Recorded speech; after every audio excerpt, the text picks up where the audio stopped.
Hello my dear students, welcome back to our YouTube channel. I hope कि आप लोग स्वस्थ होंगे, मस्त होंगे। तो देखिए, आज हम लेक्चर 9 में पढ़ेंगे कार्बन यौगिक में कुछ प्रकार्यात्मक समूह या क्रियात्मक समूह, यानी कि प्रकार्यात्मक समूह और क्रियात्मक समूह दोनों एक ही होते हैं। ठीक है। Some functional group in carbon compound, यानी कि कार्बनिक कंपाउंड में कार्बन के यौगिक में क्रियात्मक समूह या प्रकार्यात्मक समूह क्या होते हैं, उनको हम जानेंगे। ठीक है। तो देखिए, अभी तक आपने देखा था कि कार्बन के साथ केवल हाइड्रोजन ही जुड़ते थे और हाइड्रोजन जुड़ के कार्बन की संयोजकता को कंप्लीट करते थे, संतुष्ट करते थे। लेकिन यहाँ पे हम देखेंगे विषम परमाणु के बारे में। विषम परमाणु मतलब कि जरूरी नहीं कि कार्बन के साथ केवल हाइड्रोजन ही जुड़े और हाइड्रोजन ही जुड़ के उनकी संयोजकता को कंप्लीट करें, उनकी संयोजकता को संतुष्ट करें। ठीक है, ऐसा नहीं है, विषम परमाणु भी जुड़ सकते हैं। देखिए, विषम परमाणु क्या होते हैं, जैसे क्लोरीन और ये ब्रोमीन। ठीक है, विषम परमाणु, ये विषम परमाणु में आते हैं, क्लोरीन ब्रोमीन। ठीक है।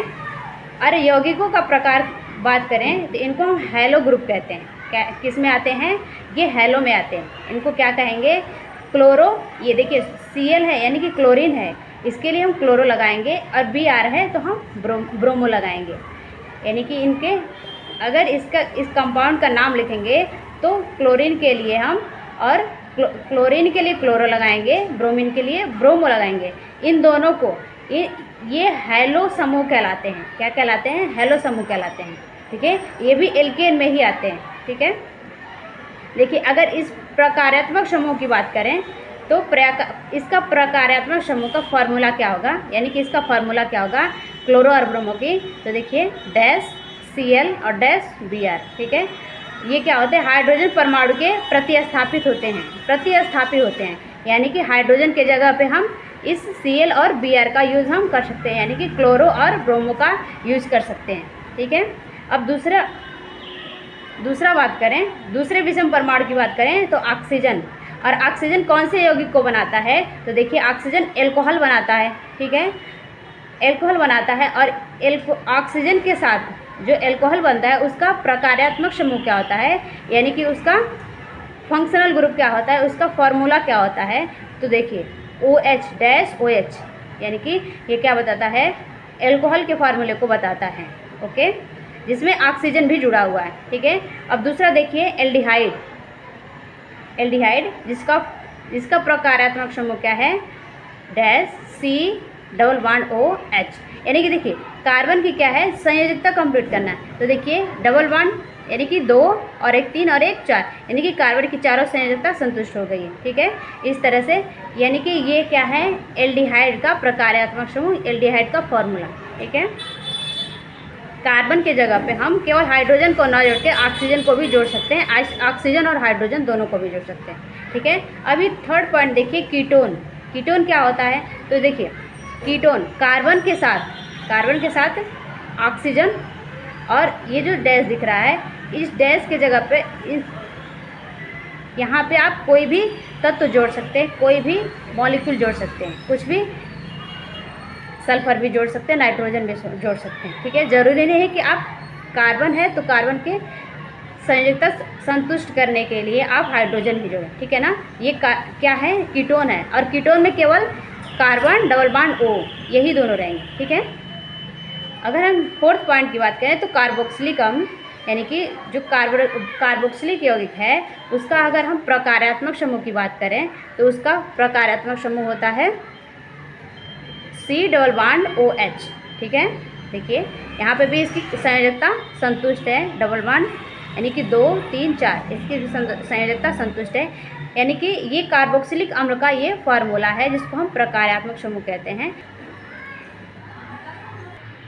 देखिए, प्रकार्यात्मक समूह जिसको फंक्शनल ग्रुप कहते हैं, क्या कह रहा है, ऐसे कार्बनिक यौगिक के अणु में उपस्थित वह समूह, कह रहा है कोई कार्बनिक यौगिक है, यानी कई सारे कार्बनों का एक यौगिक है कि अणु में उपस्थित वह समूह, मतलब कोई से उस कार्बनिक यौगिक में कोई समूह जुड़ रहा है, मतलब कोई अन्य समूह जुड़ रहा है, कोई भी समूह हो सकता है, जैसे अभी देखेंगे हम, जो रासायनिक क्रिया में, उस रासायनिक क्रिया में, यानी कि कार्बनिक यौगिक की रासायनिक क्रिया में अपनी विशिष्ट पहचान दर्शाता है, यानी कि वो अपनी विशिष्ट पहचान बनाता है। कार्बन और हाइड्रोजन यौगिकों से अलग अपनी पहचान बताता है, दर्शाता है और यौगिक में रासायनिक व्यवहार का निर्धारण करता है और उस कार्बनिक यौगिक में एक रासायनिक व्यवहार का निर्धारण करता है, यानी कि उस यौगिक के द्वारा, उस समूह के द्वारा उसकी उस कार्बनिक यौगिक की पहचान की जाती है और निर्धारण करता है। प्रकार्यात्मक समूह या क्रियात्मक समूह कहलाते हैं।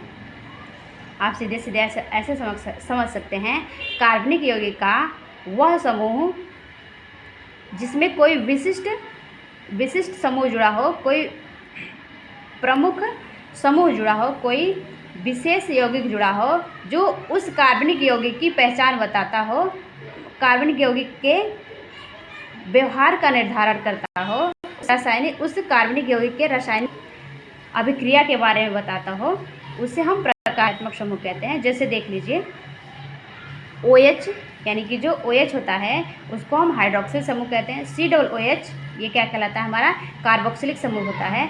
CHO एल्डिहाइड होता है और ये होता है कीटोन होता है। देखिए अगर हम इनको देखिए, ये देखिए कार्बन की ये 4 श्रृंखला है, ठीक है। अगर इनके साथ कार्बन की 4 श्रृंखला के साथ हम OH समूह को जोड़ देते हैं तो ये क्या होगा, ये कार्बन की यौगिक को हम किसके द्वारा पहचानेंगे, यानी कि ये कार्बन का जो यौगिक है इस विशिष्ट समूह के द्वारा, इस विशिष्ट समूह के द्वारा पहचाना जाएगा, जो कि क्या होता है, हाइड्रॉक्सिल समूह होता है।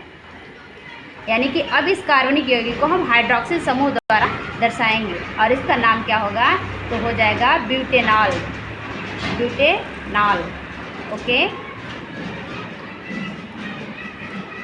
यानी कि इस कार्बनिक यौगिक की पहचान हम इस समूह द्वारा कर रहे हैं, तो ये क्या कहलाएगा, हमारा प्रकार्यात्मक समूह। इसको हम क्या कहेंगे, प्रकार्यात्मक समूह, ठीक है। यानी कि ऐसे कार्बनिक यौगिक जिनकी पहचान हम किसी विशिष्ट समूह द्वारा करते हैं और उसकी रासायनिक, ये विशिष्ट समूह रासायनिक इस कार्बनिक यौगिक के रासायनिक गुण को दर्शाता है। इसे हम क्या कहते हैं, हाइड्रॉक्सिल, इसे हम क्या कहते हैं,